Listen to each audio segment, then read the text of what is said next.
everyone, and welcome to Locker Talk. This is a new webcast series brought to you by BreachLock. BreachLock is a global offensive security leader offering continuous attack surface discovery, penetration testing, and red teaming. Hi, I'm Ann Chesbro. I'll be your host and moderator for today. Locker Talk is a webcast series where each month we will bring industry thought leaders together to discuss topics that are especially relevant to security practitioners like yourselves. Today's webinar is about the balancing of both offensive and defensive security, what this really means to you in your organization, and how to achieve an ROI and outcome that can be communicated to your executives and boards in a powerful and meaningful way. First, before we introduce our guest speakers, I'd like to go over just a few minor logistics. The webcast will be approximately 45 minutes long, and we will take questions during the webcast and leave 10 minutes for group Q&A at the end. So please feel free to put your questions in the group chat. Also, this webcast is recorded and will be made available on demand by visiting breachlock.com after the live airing. Now I am excited to introduce our guest speakers. Our first guest speaker is Seemant Sehgal. Seemant is the founder and CEO of BreachLock with over 20 years of experience in cybersecurity. Seemant is an angel investor in early stage startups, industry leader, and member of the Forbes Technology Council, and author for the ISACA Journal. He is also former head of offensive security for one of the largest banks. Hi, Seemant. Welcome and thank you for joining us today. Thanks, Anne. Super excited. Super excited to have you. And our next presenter is David Neuman. Dave is a senior analyst at TAG Cyber and former vice president of security for Dell's Global Supply Chain and a former CISO at iHeart Media and Rackspace. He also serves as an executive director at Ernst & Young and served for 28 years in the United States Air Force, where he commanded the first cyber hunting unit. Welcome, Dave, and thanks for joining us. Thanks for having me. All right, so let's get started. Seemant, I would like to pose the first question to you. Before you founded BreachLock, again, you were the former head of offensive security for one of the largest global banks. How do you define offensive security, and how do you see or not approach used in the security landscape today? For 2024, it's quite a surprise that we're still defining offensive security, but I've seen that for like 25 years of my career. But to answer your question, and we are in the world of cybersecurity, right? And that's all about defending our crown jewels, our assets.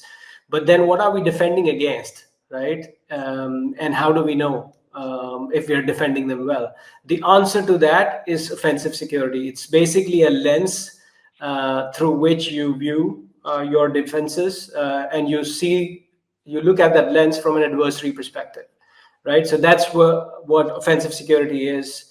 And in terms of what I see or what I don't see, well, I don't see it that much, as much of attention it should have been having by now.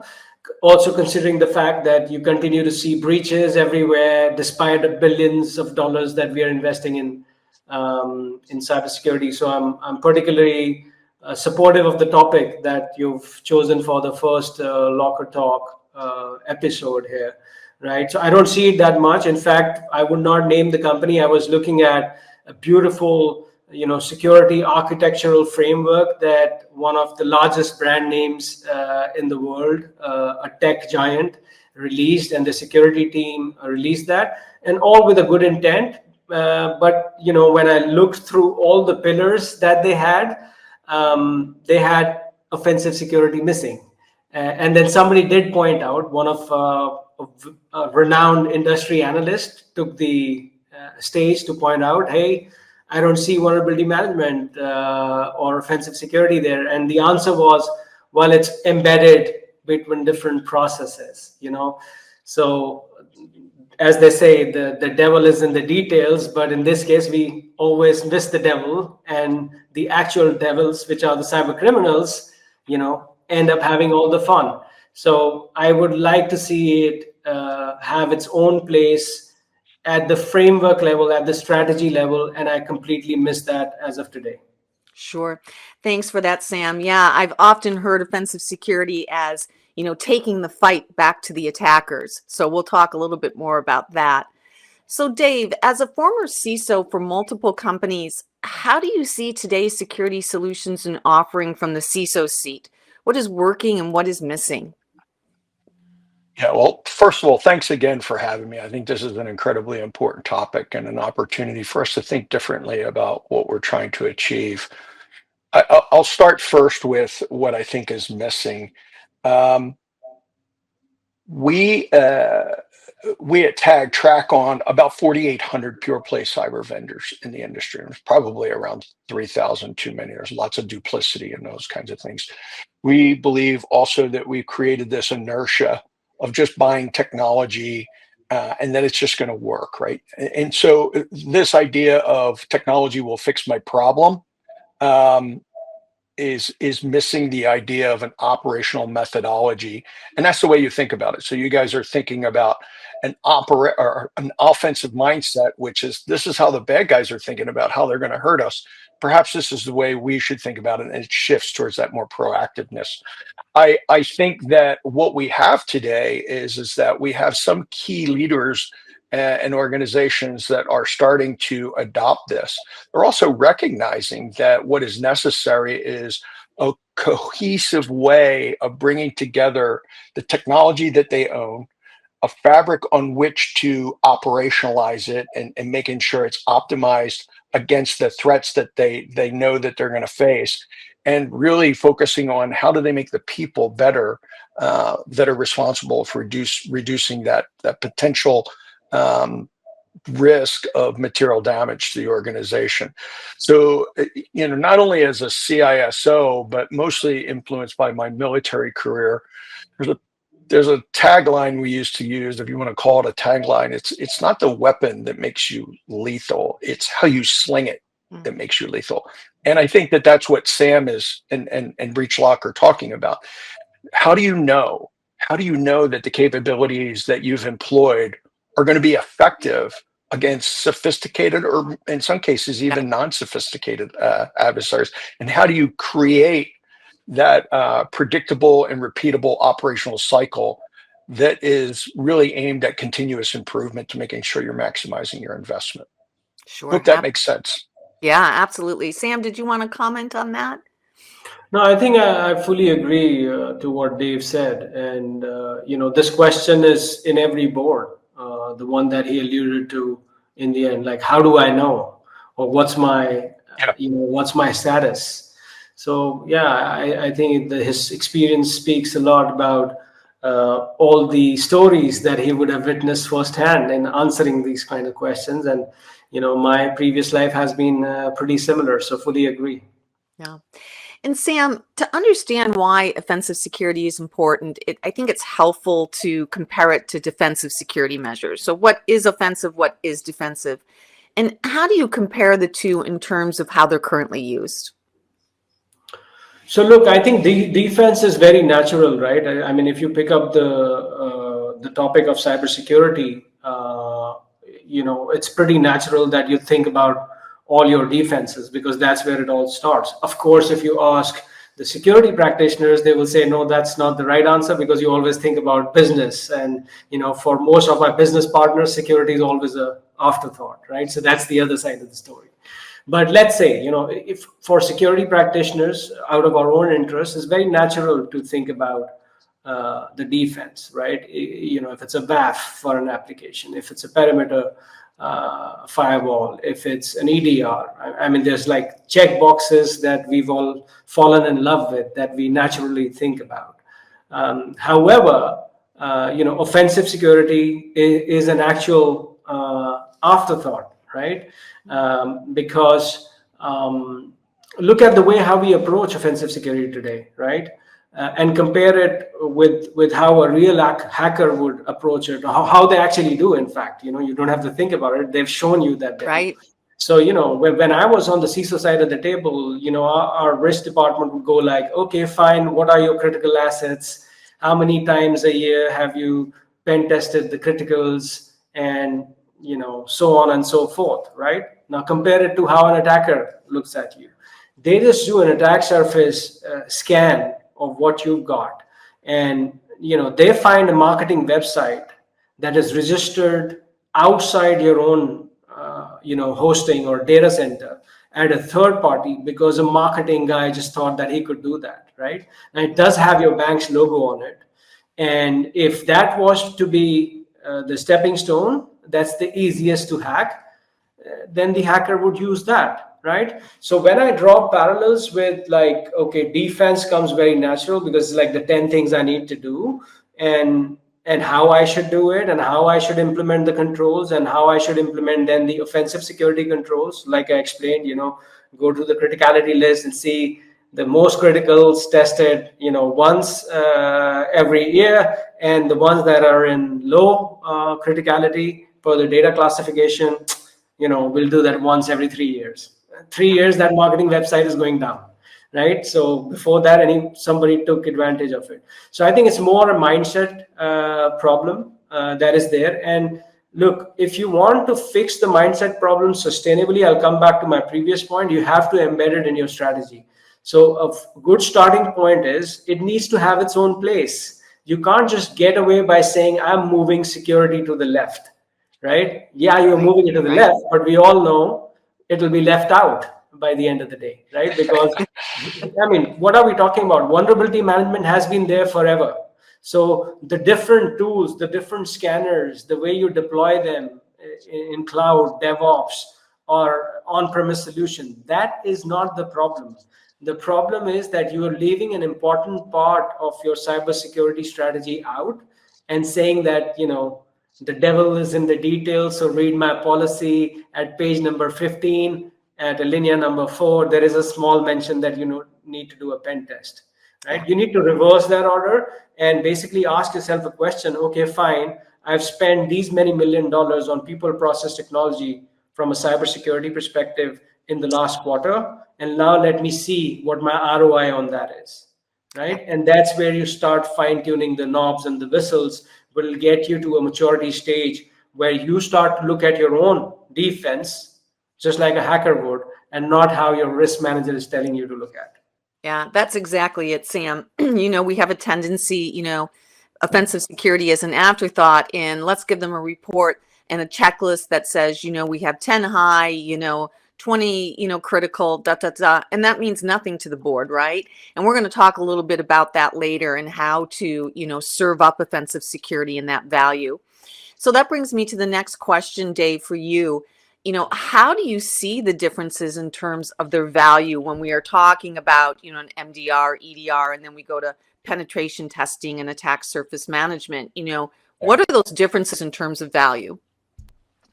So there's 3 core areas that I think where the value is really demonstrated. One is in the approach, right? And I'll talk a little bit about that in just a second. So in this case, BreachLock is taking an offensive approach, both strategically and operationally, on how these platforms should be used and how they should protect their organizations. To your point, Ann, taking the fight to the bad guys, right? So there's an approach piece. There's also an operational efficiency component. Is what we're taking to the adversary ready? Is it up to speed? Is it optimized for the fight at hand? And then the third one is economy of scale. Yeah. What are we using? Why are we using? How are we using it? I would take a lower cost technology that I use highly effectively than a higher cost technology that I don't use at all. And so, so those 3 things I think are pretty unique. Now, I wrote the concept of operations years ago in the Airforce for what we called active defense, what you guys are calling offensive security. Part of the military business, when you say offense, that has a very specific legal connotation, so words are important. But active defense is what we did, of which hunting was a part of that. And hunting is another methodology that you can use to really take it to the adversary. And before the webinar, Ann and I were talking, I teach part-time at the University of Texas at San Antonio. Shameless shout out to the Roadrunners of University of Texas and those in my cyber hunting grad course. But cyber hunting has four phases to it. There's a planning phase. There's a preparation of the environment phase. There's the execution phase, the mission execution phase, and then there's the assessment phase. Now, Sam, think about that for a second. Think about those 4 phases and how BreachLock really enables or adds tremendous value to those 4 phases. And so I wrote a guide on this because I felt like there wasn't a lot out there. And as what I really find very gratifying is that platforms like BreachLock are starting to adopt some of these principles that we've known about in more prolific areas like the military or the intelligence community, and it's having an effect. And then, so when you pull those together against those 3 areas, and then a planning concept, now you start to see a real return on investment, my opinion. Yeah. And so, Dave, you've worked on both sides, the private and public sectors. You've alluded to that. And so we've talked a little bit about the change that is happening, but what challenges did you experience in the use of, and again, the terminology slightly different in the public sector, but the use of offensive and defensive strategies in these very different environments? Yeah. So first of all, I think that Sam does a really good job of outlining what it is and why you're doing it, right? In the early days of what we call offensive security, people were talking about things like hackback and all that stuff, leaving your yard, so to speak, to attack an adversary. That's not what we're talking about. We're using principles and methodologies that attackers use against them in your own environment or before they get to your environment. So there's a substantial difference in the way that you think about that. I'll change your question slightly, Ann. Sure. I used to get asked a lot, and I still do, what kept you up at night as a CISO? And it's an interesting question I think you guys should ask your customers and when you're talking to CISOs or security teams. But the thing that kept me up most at night was, have I done everything in my power to ensure the people that I'm responsible for are ready to fight tonight? Are they ready to fight tonight? And how do I know that? And then when they come to work every day, what do? I used to say when I was at Rackspace, we do a few things when we come to work and we sit crew. We fight, we're in it, we're doing something, we train, or we're improving. And this is another area where BreachLock really enables that cycle and enables me to sleep at night and know those things. There weren't the BreachLocks of the world when I was a first-time CISO out of the military. But in the military, we did have capabilities that we used to make sure that our technology and our people were optimized for significant fights and fight to win. And so this goes full circle into how I was able to demonstrate value inside my organization, saying, here's the encounters that we've had. Here's how we prepared for those encounters. And here's how we protected the organization from being exploited or damaged by those activities. Yeah. Does that resonate with you, Sam? No, that makes total sense. That makes total sense. And in fact, while you were talking about your 4-step framework, I was thinking about a 5th step that BreachLock has added to that as an extension, and that's remediation. So we don't leave our clients high and dry, after the assessment phase, which was the traditional model. Like, here's your report, bye-bye. We actually take them through the remediation steps, retest, and make sure that it's a sealed deal. From an offensive security lens perspective. That's excellent. In the end, the clients make the decision, but at least we've shown them everything that can go wrong. Sure. Yeah. So, Sam, next question for you is, and we've kind of alluded to this, but what changes or what evolution would you like to see in offensive security? And how is it affecting organizations in the industry as a whole? Where is offensive security going in your mind? So, and I think evolution is happening as we speak, right? That's the first thing that comes to mind. And I'm sure Dave would agree to this. The last 5 years, as I've witnessed this, BreachLock is now about 6 years in existence. When we coined the term pen testing as a service, and we were talking about this, SaaS-based model pre-COVID.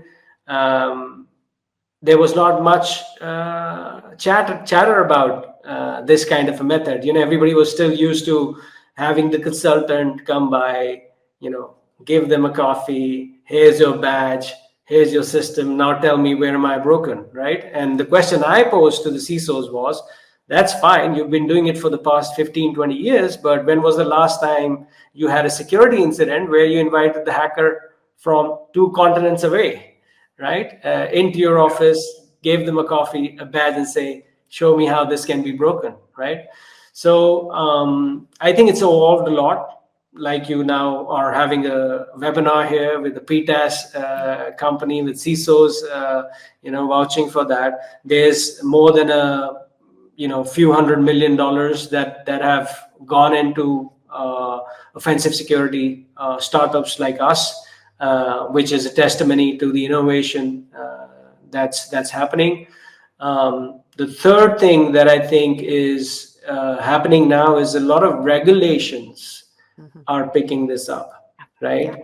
And you would be, I think, 2 to 3 years down the line, this would more become like a hygiene check that you cannot miss on. I've seen CCPA picking on it, GDPR is picking on it, there's DORA, there is NIST, and the list goes on. And if you look at specific industries, and that's where it gets really interesting, because I am aware of regulations in financial sector. We've got CBEST in the UK, we've got TIBER in European Central Bank. I am aware there are folks in our friends in the federal bank in the US are also coming up with something like that. It's not formalized yet, but there's enough chatter about it already if you know how to Google for the right stuff. And Singapore has one, right? So the financial sector has already picked on it. And I also see oil and gas and energy sector following that. Now, if you look deeper down below, speaking about evolution, on why this is happening, there's a larger problem that this alludes to, okay? And if you look at the CrowdStrike incident, which was not even a cyber incident, but it gave you a little trailer of what a movie could look like if it was a cybersecurity incident, right? So when you look at sectors such as oil and gas, energy, financial sector, including banks, fintechs, insurance companies, when these companies get hit, and at the scale of what you saw with the aviation industry getting hit with the CrowdStrike incident, when these companies get hit, it's a systemic risk, right, for one or more countries, right? So to your point, the evolution that I see coming henceforth is going to be at 2 levels. The innovation, the money will come in, companies like BreachLock will come and go, they will thrive, they will garner more clients, more reviews, but let's set all that aside. Where I see this going is that regulations and governments would pick this up for their specific sectors and, try and address the systemic risk that a cybersecurity incident of the scale that I'm talking about here could cause. Imagine if the banking sector, or even if 2 large banks of a country go down, you can't have people withdrawing money from the ATMs, people cannot buy stuff at supermarkets, maybe there are health emergencies that cannot be attended to. I mean, just imagine what could go wrong. So you can put a lot of defenses on the borders to kind of keep the bad guys out from a physical security perspective, if you think at the country level.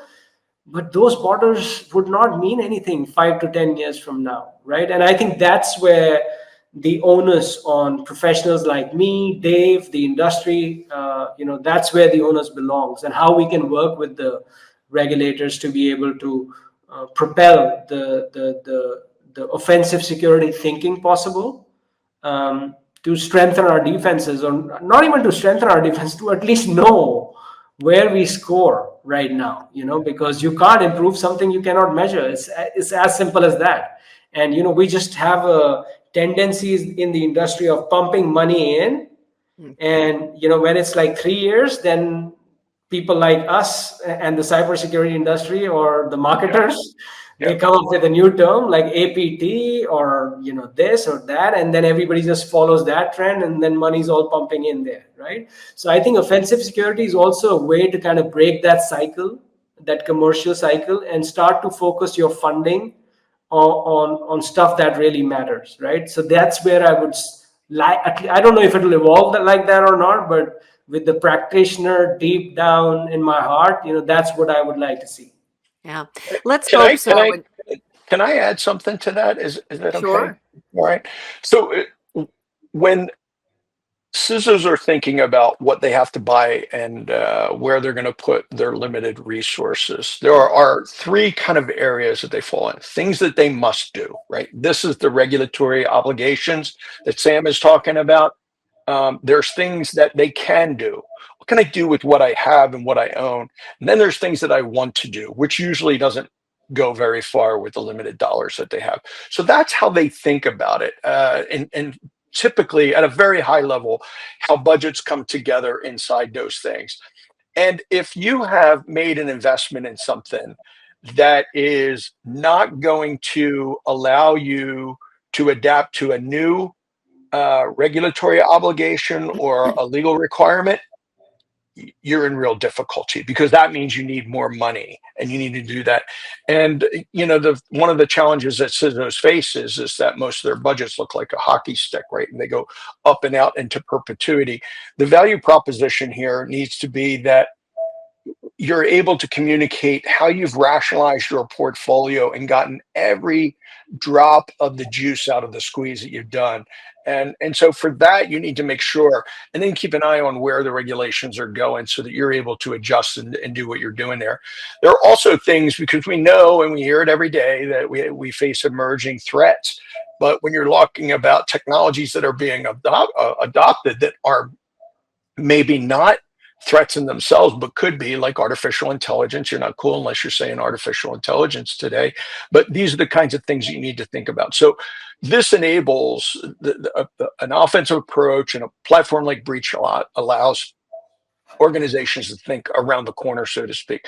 The last thing I'll say is, about a year or so ago, TAG did some research and published for free what we anticipate are going to be the next big campaigns. And those campaigns are going to be against critical infrastructure. We're starting to see those now. And organizations need to think about not what's just going on in their organization, but what's going on outside of their organization as well that could potentially impact them. Yeah. Hope that was a helpful add. Yeah, Dave, and that's terrific because, to Sam's point as well, are regulations enough to move the needle, especially as we're seeing more regulations around critical infrastructure, around finance. So, I think it's interesting, and kind of leads me to my next question for you, Dave, is, you and Sam have been flag bearers for offensive security and defensive, and you know how to take these requests to the boards. But we're talking a little bit about that story and how to build a compelling story. And that's the next question after this one. But what is some of the resistance that you've encountered? What are some of the challenges that, our viewers might encounter if they go to the board and say, hey, we have to invest in offensive security? Yeah, it's language and communication. Two different things, right? What one group speaks and what another group speaks doesn't mean they can't necessarily communicate. But our community writ large does not necessarily speak the language of business. And what I learned about this was, when I came out of the military, 28 year in the military, going to a place like Ernst & Young, who I'm still a big fan of. And one of my first engagement was, hey, we create this safe space for board of directors, audit committee chairs, CEOs sometimes to come, and they call it the Tapestry Network. Could you come talk to them about cybersecurity? I said, sure. But keep in mind, like, my military career prepared me operationally for what I would encounter, but not from the language and communication. And what I found from that group, and what I still hold today, 11 years later, is, they were concerned that they didn't understand what they were being told. They couldn't make informed decisions about the risks that the organization faced. And the third thing, and most importantly, a lot of times when these groups would go to those bodies, it would sound like they were asking them to solve their problem. So they had the groups had a misunderstanding of what a board is and what it does. It's not management. It doesn't solve your problem, right? That's not what they're there to do. And so I said, well, what kind of things do they talk to you about? Well, they talk to us about these vulnerabilities and these weird names of groups that are trying to do these things and scare us. And I was like, and what do you do? Well, nothing, because we don't understand. So when we ask, are we secure from cyber hacking or cyber impact, we wouldn't get a direct answer. And so instead of sending those groups back and say, you're not answering my question, and tell them what you're looking for, they would just disconnect. And therefore, around and around we go, that they're asking, they're not communicating effectively. So nobody's making the appropriate risk-based decisions or the strategic informed decisions that they need to be. My opinion was, maybe you're asking the wrong question. Maybe it shouldn't be, are we secure from cyber events or cyber threats? Maybe there should be 3 questions. Question number 1, do you understand what resources and assets and their dependencies are most important to our business outcomes? That's question number 1. Question number 2 is that, are you ready today to reduce the probability of material impact to our organization when those things happen? We know that they're going to happen, but have you done everything to prepare us to reduce that probability? And if the answer to that one is yes, then the third one becomes, how do you know? That's where they're going to be able to show you. And so imagine if I was a customer. I wish I was. I'm an analyst and a semi-retired guy now. But if I was a BreachLock customer, I could say, our methodology for achieving number 1 and number 2 is that I take an offensive mindset to these things. I'm making sure that I understand what the attacker is going to do, and I'm taking proactive action, material action to do those things. And then the how do you know becomes, I've exercised it. I've combined these different categories. By the way, I've got an economy of scale and increase the efficiency of what I own today in my portfolio. Do that. Those are the kinds of things that help a board or a governance body understand what you have practically done to answer their risk-based or strategy-based questions. Yeah. The other thing is like, what if a board is contemplating a major acquisition or breaking into a new market and all that stuff? They want to know that the security team can adopt to that business strategy and those outcomes. And so we need to do better at communicating. And that goes back into the way you're thinking about it operationally. We have extraordinary professionals. This isn't a conversation on, our professionals in our community aren't bad. We just need to calibrate what we're doing and how we're doing it. And we need partners like BreachLock that allow us to make those adjustments. And so that we're communicating effectively, we're operating with precision and excellence, and we're achieving the outcomes that are good for not only our teams or security purposes or technology purposes, but for the business outcomes and the customers that we sell to.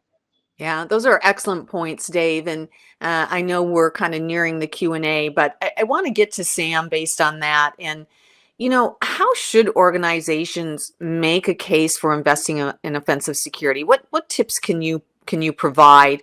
I know, Dave, you did a great outline, but I think, we need to be perhaps a little more specific.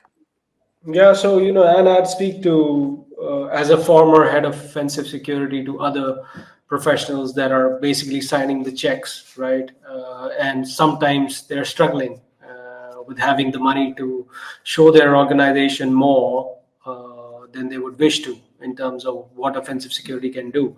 And I kind of agree with Dave said. If you heard his last answer, it started with the word communication, and in the last sentence there was again communication, right?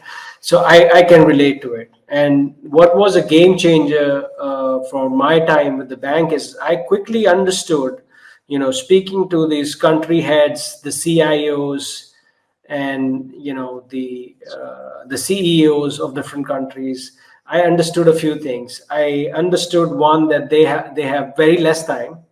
Okay. They don't want to speak to a nerd that can only speak, technical jargons, and all they're interested in knowing is like, what's in it for me, right?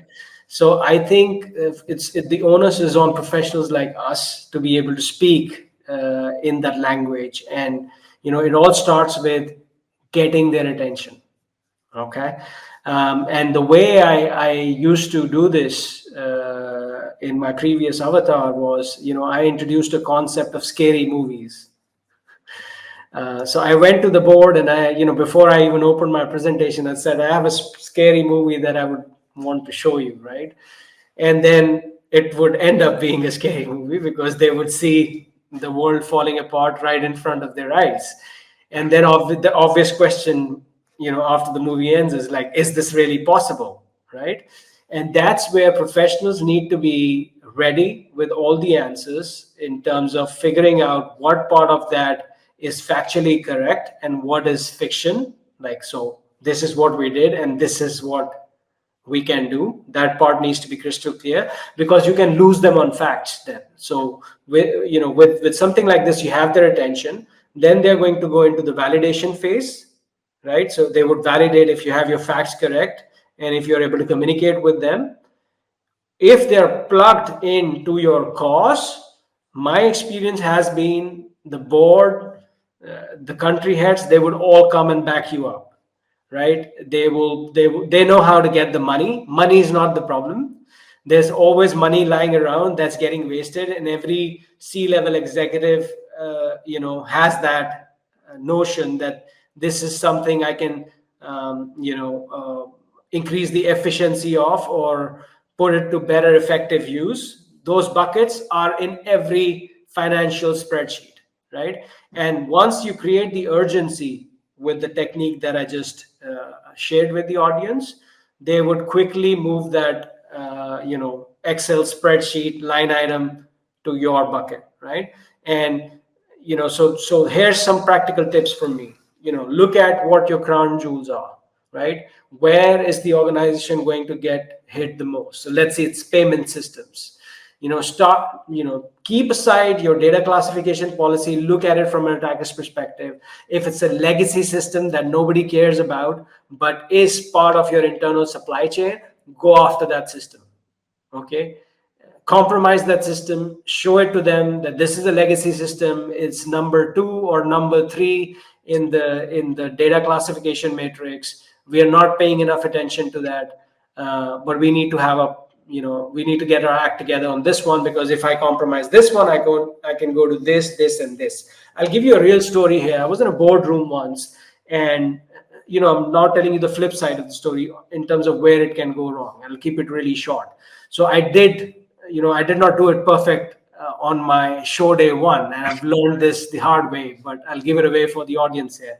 I showed a CIO, a global CIO, that this is what could go wrong. Like, somebody could plug in a system, like their own system, the network doesn't vet them, so it sees that as a trusted device. I go to the CMDB, so that's accessible. I look at different IP addresses that are in the CMDB, and I can go out scanning, so on and so forth. And the CIO came back and said, but did you do that? I said, yeah, I did that on one system. But did you do that on more systems? Right? So, and that's where you lose their attention, because you can't lie, because you don't have the fact. You can only give them a professional judgment, and nobody in that room cares about at that stage, unless you've earned it with a few instances on what your professional judgment is. And if you lose that moment, then basically that's what happens. You're moving security left, which means it will be left out, right? And if you want it to be a strategic piece, that offensive security is a strategic piece that your board cares about, you need to know how to communicate with them, get their attention, show them the facts, be clear about what is facts, what is fiction, and show them what could go wrong visually. Everybody understands visuals. It's a language that we all speak globally. So if they see the Armageddon happening right in front of their eyes for their organization, they will give you the money, they will give you the attention, and you will be a superstar in the cybersecurity department. I can say that from experience. That's fantastic. It's a great story. Thanks for sharing that, Sam. So we have a few minutes left, and we do have some real practical questions that have come in. And I'm going to throw this question to Sam. When you say balance in terms of defensive and offensive security, what are we really talking about is the question. What types of tools and when and how often should they be used? Yeah, that's a great question. So, first thing is, does it have its own bucket? Because look, every sales guy is only going after a line item in your Excel. If you heard Dave saying, this is my must have, this is my good to have, and this is what I wish I had, right? Guess what? I've been friends with enough CISOs, nobody has that third line in their spreadsheet, right? This is what I wish I would have. So I think first thing is, offensive security needs to have its own place. And then you can look at so many technologies that are out there. There's like bug bounty programs, there are PTaaS players, there's this whole talk about CTEM, which is a more cohesive approach. And there's always been the vulnerability management programs. But the problem with those is that, it doesn't move the needle. It's been long enough there. People are sick of seeing the same vulnerabilities over and over again. The admins don't want to fix them. The patches are already, always late. So I would say you need to look at newer technologies that kind of help you visualize, if you will, on what that risk could do to your organization. If you keep sending them, static code analysis reports that are just spreadsheet entries, the admins would not move the needle for you. I can tell you that from experience. A picture speaks 1,000 words. It's a saying that I like using in security also. So pick the tools or technologies which can show you the proof of concepts, that can prove to the admin or the developer, this is how I can recreate this bug. And if it goes wrong, this is how bad me or my company is going to look. Then they would go ahead and patch, and the executives would also back you up, right? And no matter if even if it involves some amount of risk, then at least you're showing them these are the risks that you're trying to balance, and your risk to not do anything about this vulnerability outweighs the risk of touching your legacy system because you're so scared of not patching it anymore, right? So these are some areas where I think people should look at from an offensive security perspective. And based on that, in the type of tools, there's a lot of talk, Sam, about autonomous or continuous pen testing or that. Where does that fall in? Because I think a lot of people are confused. What does that really mean? So look, I'll quote a CISO friend here, right? They bought an autonomous pen testing tool, which works on the network. It's a great tool, I'm sure. And I just happened to ask that CISOs, like, hey, what would you want me to innovate on? Are you using this, this, and this? And I named them one of the leaders in that space. And I said, like, how's the technology? You've been using it for 3 years now. And the CISO came back and said, like, it's a great tool in a briefcase. Now, let me break it down for you, right? What that means is it's a tool in a briefcase. If I use it as it comes out of the briefcase, it will only have a very limited value. Okay. If I have to take the whole benefit of the value that that tool can provide, I still need experts to configure it right, to be able to run it. And think about it. And if there is a critical vulnerability, and Dave can back this up, being an ex-CISO, right? And I show him, I click the button here, there's a remote code execution on your most critical financial system that pays the bills. Can I go next? With just an automated tool, I'm sure his answer is going to be no. I want a professional to check it, right? So I think it's great to have these autonomous tools, but we also have to be clear that when we are putting this budget item of using something like that, don't be in a mindset that, I can get rid of my pen testing team or my 3 pen testing vendors. I'll just come every day, take my coffee, run this one scan, and that'll save the day for me. Then either you'll end up using it, I wouldn't say ineffective, but less effective, or you will have a false sense of security. In both cases, not the outcome that you're looking for. So these are useful technologies, but as they always say, the consumer needs to be aware of what they're using. Yeah, absolutely. And we have time for one last question that came in, and I'll, Dave, if you wouldn't mind taking this. The question is, how do you see the complexity of the current modern IT environment, i.e. cloud, IoT, OT, mobile? How does that contribute to the imbalance of defensive and offensive security, or the active defensive security? think it widens the playing field for the adversaries that we're trying to disrupt. So in other words, there's just, just such a broad landscape that they can exploit, and it's all interconnected. I bought a new refrigerator just recently, and it asked me to connect it to my Wi-Fi and do all this stuff. And it was really cool. But I said, why do I need my refrigerator connected to Wi-Fi? And so I think that sometimes we are building technologies or implementing things for the sake of just, it's kind of like finding a tool and then looking for a requirement, or coming out with a technology and then looking for a product that it fits. I'm a big fan of innovation and creativity, but we need to be more pragmatic about understanding the landscape that we do. By the way, adversaries don't care about what you think is important, right? They are taking advantage of what's available to them. So this idea of crown jewels and protecting crown jewels is becoming less important in my mind. And because when we widen the landscape, like we know the attack surface, it makes it that much easier for them to get to those things. And so it's the difference between having an adversary that is 20 miles away or 20 feet away, right? Mm-hmm. 20 miles away talks about the threat landscape. 10 feet away talks about when we let them get up to the door of those crown jewels, we got serious problems. Not only that, but once they're in, they're extraordinarily difficult to get out completely, and then to make sure that they're out. And so we need to create these cycles that we've been speaking about on how we go about really structuring our capabilities, our organizations, and our outcomes. Terrific, terrific. Thank you. Well, we've run out of time, so this concludes our webcast for today about the balance between offensive and defensive security solutions. I'd like to thank all of you who attended, and a big thank you to our guests, Seemant Sehgal and Dave Neuman. Please note that the webcast will be made available on demand at breachlock.com. And if you'd like to learn more about offensive security, please wait for the closing, and we will share that contact information with you. So thank you for joining us today.